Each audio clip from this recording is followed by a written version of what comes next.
Mi conferencia versa sobre una comparación entre dos textos de mismo título, Carácter y Destino, Walter Benjamin, un texto que data de 1921, publicado en la revista Los Argonautas, y Carácter y Destino, de Rafael Sánchez Ferlosio, escritor de la generación del 50, español, y que es el texto que él presenta cuando le dan el premio Cervantes en 2004. Entonces, bueno, se hace un recorrido sobre los dos conceptos que ambos autores entienden interrelacionados.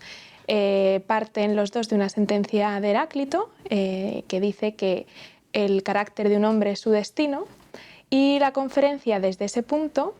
desarrolla, digamos, qué implicaciones tiene eso en el devenir de la vida humana, y luego da el salto del individuo al relato histórico. Un relato histórico que puede estar caracterizado por un destino que escapa a la acción humana, o una acción humana que intenta hacerse con ese destino y que, como bueno, han